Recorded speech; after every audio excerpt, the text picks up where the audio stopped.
ಕುಟುಂಬದೊಳಗೆ ಈ ಥರದಂಥ ಭವ್ಯ ಸ್ಮಾರಕ ನಿರ್ಮಾಣ ಆಗುತ್ತೆ ಅಂತ ನಾವು ಕೂಡ ಅಂದ್ಕೊಂಡಿರಲಿಲ್ಲ. ನಿಮ್ಮೆಲ್ಲ ಸಹಕಾರದಿಂದ ವಿನೋದ್ ಸರ್ ಅವರು ಇವತ್ತಿಗೆ ಒಂದು ಸೂಚನೆ ಮಾಡಿದ್ದಾರೆ. ಎಷ್ಟು ಖುಷಿ ಇದೆ. ಸಹಕಾರ ಅನ್ನೋದಕ್ಕೆ ಪಾಪ ಹೇಳ್ತಾ ಇದ್ರು, ನಾವೇನು ಎಲ್ಲ ಅವರೇ ಮಾಡಿದ್ರು, ಅವರೇ ಆ ಎಫರ್ಟ್ ಹಾಕಿ ಅವರೇನೇ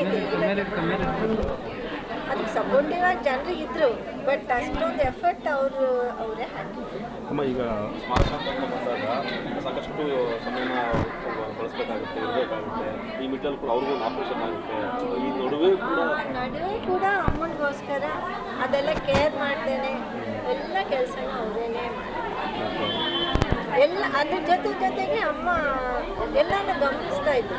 ತೊಂದರೆನೇ ಇದಾಗಿದೆ ಇನ್ವಾಲ್ವ್ ಆಗಿಲ್ಲ, ಅದ್ರ ಜೊತೆಗೆ ಎಲ್ಲನೂ ಗಮನಿಸ. ಒಬ್ಬೊಬ್ರು ಏನು ಮಾಡ್ತಾರೆ, ಒಂದೇ ಒಂದು ಕೆಲಸನ ಇಟ್ಕೊಂಡು ಬೇರೆಯವ್ರನ್ನ ಇಟ್ಕೊಂಡು, ಬಟ್ ಇಲ್ಲ ಅವರು ಎಲ್ಲನೂ ಅಟ್ ಎ ಟೈಮ್ ಗಮನಿಸ್ತಾ ಇದ್ರು. ಮದುವೆಯಾಗಿ 25 ವರ್ಷ ಕಂಪ್ಲೀಟ್ ಆಯಿತು.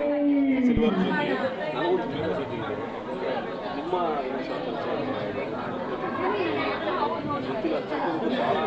ಏನಿಲ್ಲ, ಅಮ್ಮ ನೋಡಿ ನಮ್ಮನ್ನು ಇಷ್ಟಪಟ್ಟಿದ್ದಾರೆ. ಅಮ್ಮ ನಿಮ್ಮನ್ನು ಏನಂತ ಕರೀತಾ ಇದ್ದಾರೆ ಮನೆಯಲ್ಲಿ? ಪ್ರಪಂಚಕ್ಕೆ ಬರ್ತಿದೆ. ನೀವು ಸಿನಿಮಾ ರಂಗದಲ್ಲಿ ಬೇರೆ ಹೊರನಟಿ ದೊಡ್ಡ ಸ್ಟಾರ್ ಮನೆಯಲ್ಲಿ ಇದ್ರಿ ಅಂತ ಸಂದರ್ಭದಲ್ಲಿ ಆ ತಾಯಿ ನಿಮ್ಗೆ ನೋಡ್ಕೊಳ್ಳೋಂಥ ರೀತಿ, ಯಾಕಂದರೆ ಸ್ಟಾರ್ ನಟಿ ಅನ್ನೋದೇನಾದರೂ ಒಂದು ಇರ್ತಿತ್ತ ಅನ್ನೋದು. ಇಲ್ಲ, ಅಮ್ಮ ತೋಟಕ್ಕೆ ಬಂದರೆ ಅವರು ಸ್ಟಾರನ್ನು ನೆನಪಿರಲ್ಲ. ಒಂದು ಒಳ್ಳೆ ವ್ಯವಸಾಯಗಾರರಾಗಿ,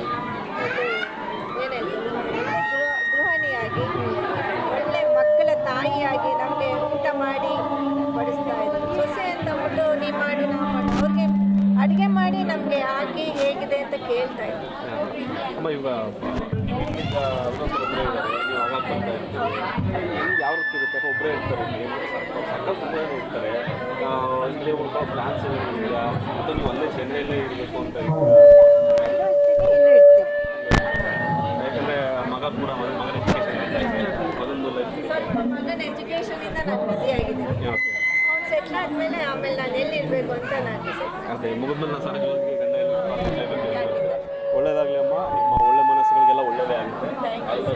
ಜೊತೆಲಿ ನಾವು ತಲೆ ಕೆಡಿಸ್ಕೊಳ್ಳೋದು ಅವ್ರ ಒಂಟಿಯೆಲ್ಲ ನಾವು ನೀವೆಲ್ಲ ಇರೋದ್ರಿಂದಲೇ ನಾನು ಅಲ್ಲಿ ಚೆನ್ನಾಗಿ ಒಳ್ಳೆದಾಗಲಿ. ಅವ್ರು ಒಂಟಿಯಾಗಿದ್ದಾರೆ ಅಂತ ನನಗೆ ತುಂಬ ಇಲ್ಲಮ್ಮ, ಲಕ್ಷದಲ್ಲಿದ್ದು ತಲೆ ಕೆಡಿಸ್ಕೊಳ್ಳೋದು ಒಳ್ಳೆಯದಾಗಲಿ.